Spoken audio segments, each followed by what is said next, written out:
In 1984, Yuri Bezmenov, a former Soviet KGB officer turned defector, issued a chilling warning to the West. As a specialist in the USSR's propaganda and subversion, he revealed how Moscow's active measures were designed not only to mislead, but to fundamentally destabilize societies from within.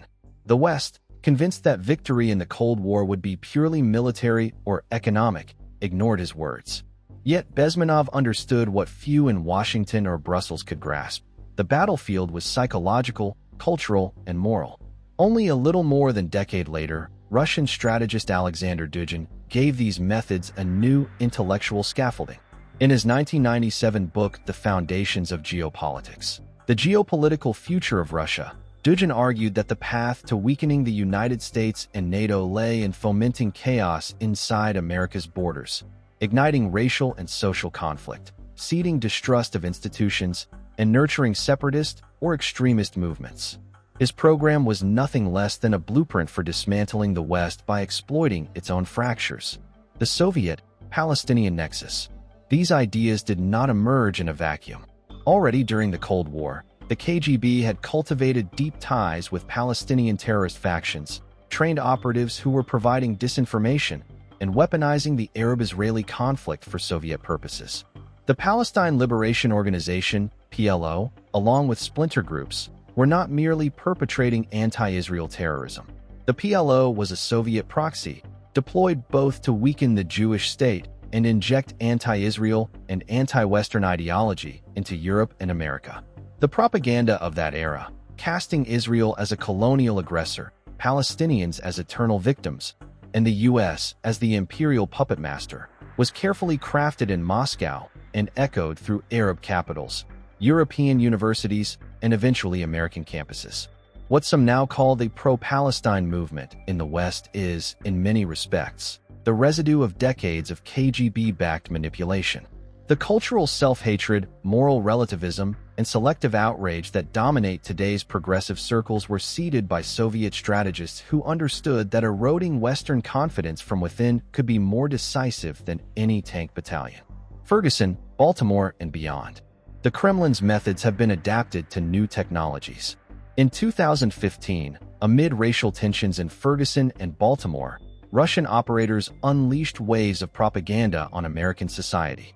Social media became a weapon.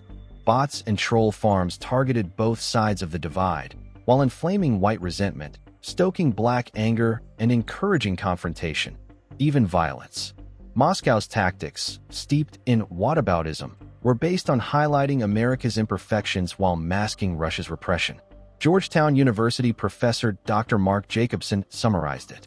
Russia will overtly and covertly support organizations seeking secession or seeking to politically divide the United States, and they will covertly press protest movements to move towards the extreme and ultimately violence. Playing both sides of the street. Evidence of this structured duality can be found on the Russian-based Facebook page Being Patriotic, which, before its closure, received 6.3 million likes. The page also pushed pro-Trump rhetoric and hostility toward Black Lives Matter, BLM. Meanwhile, another Kremlin-controlled account, Blacktivist, spread anti-police messaging and calls for retaliation, such as "Black people have to do something. An eye for an eye." That page, before it was shut down, generated 6.18 million shares. Between June 2015 and May 2017, Facebook identified roughly $100,000 in advertising spending tied to Russian operators, around 3,000 ads and 470 fake accounts. These false amplifiers were not fringe experiments. They were coordinated tools to manipulate American discourse around the most sensitive of issues: race, violence, and justice. The blueprint for civil unrest. In 2018, the Dossier Center, an investigative group funded by exiled Russian dissident Mikhail Khodorkovsky, uncovered documents outlining even more ambitious schemes. One plan, titled Development Strategy of a Pan-African State on U.S. Territory, proposed recruiting African Americans, particularly those with criminal backgrounds or ties to radical groups, to foment large-scale unrest. The infrastructure for this project already exists, Khodorkovsky later warned.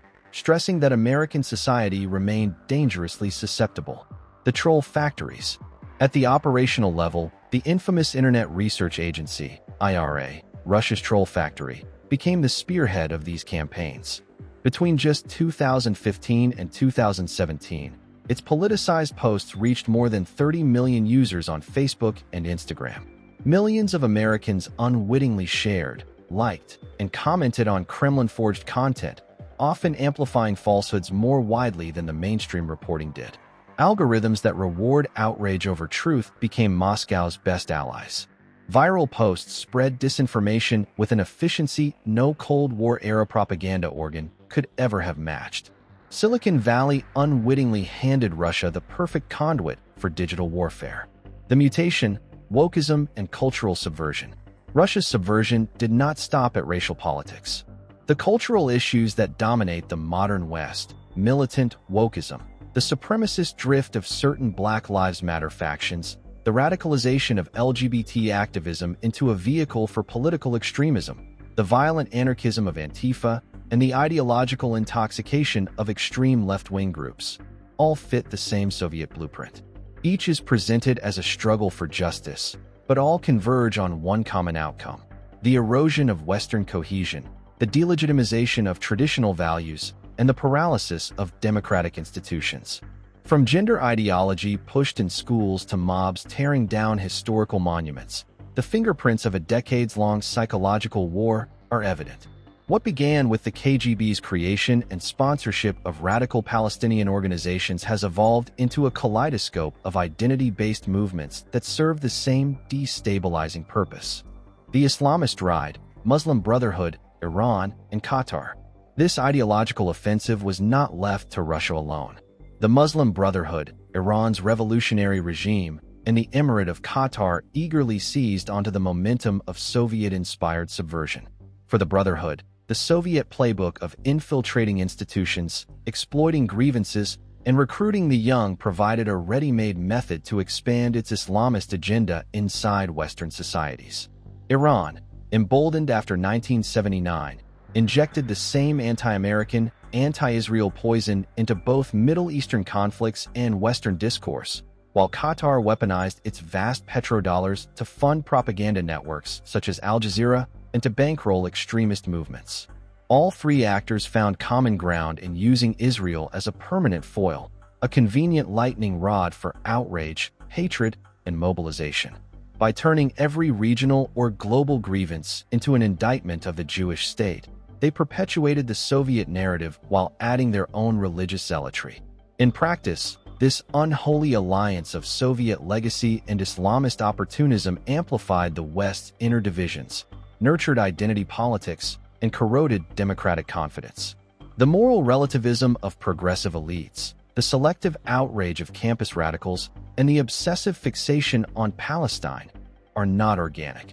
They are the downstream effects of decades of collaboration between Moscow's active measures and Islamist subversion, turbocharged by Qatari money and Iranian militancy. The Obama-Biden factor. Against this backdrop, the political rise of Barack Obama and the murky legitimacy of Joe Biden's presidency must also be examined. Obama's years in power coincided with the institutionalization of identity politics, the normalization of radical cultural agendas, and the tacit encouragement of movements such as BLM and Antifa. Biden's contested victory, perceived by millions as tainted by irregularities and corruption, as well as catastrophic governance, including surrender to the Taliban in Afghanistan, Russia's invasion of Ukraine, open unvetted migration, galloping inflation, China's spy balloon, fentanyl murders, farm purchases near military sites, discarding the China initiative that enabled prosecuting Chinese espionage and other crimes committed on American soil, further undermined faith in America's democratic process. Whether by design or incompetence, both leaders accelerated trends of division, victimhood culture, and the weakening of U.S. authority abroad. To America's adversaries, this looked like confirmation that the Soviet strategy had borne fruit. The West, hollowed out from within, was destroying itself without the need for a single foreign bullet.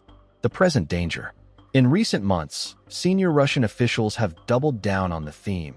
issuing scathing indictments of America's supposed systemic failures: race, ethnic and religious discrimination, police brutality, bias of justice, crowded prisons, and uncontrolled use of firearms, according to the Russian Foreign Ministry. The irony is that Russia, one of the world's most authoritarian regimes, is lecturing America on human rights, but the propaganda works on people who do not know they are being manipulated, both at home and abroad. The same ideological seed planted by the KGB through Palestinian proxies decades ago has matured into today's toxic blend of anti-Israel activism, anti-American resentment, and Western cultural self-loathing. The chant "From the river to the sea" on American campuses is not merely a student slogan. It is the echo of Soviet agitprop pouring across generations. Charlie Kirk's assassination, the evil illustration. The assassination of Charlie Kirk may be the darkest, most vivid illustration yet of the process described above. Kirk, a young conservative leader, vocal in the culture wars, was speaking publicly, inviting challenge and debate, yet was shot dead in front of thousands. Kirk's assassination signifies more than just a tragic act of violence. It suggests that the ideological and political divisions, once artificially stoked by foreign adversaries such as the Soviet Union, the promotion of Palestinian proxies, the radical left's identity movements, the Islamist opportunism of the Muslim Brotherhood, Iran and Qatar, and the decay of Western norms, have lately reached the point where any dissent is now life-threatening. Charlie Kirk's death can be seen not merely as an isolated incident, but as the malignant fruit of decades of strategy, a strategy which cultivated communal fear, hatred, institutional weakness, and cultural decay as tools of geopolitical warfare. If the West does not address this threat now, not only to the forces outside but to the rot from within, free speech and democracy may be the next to fall.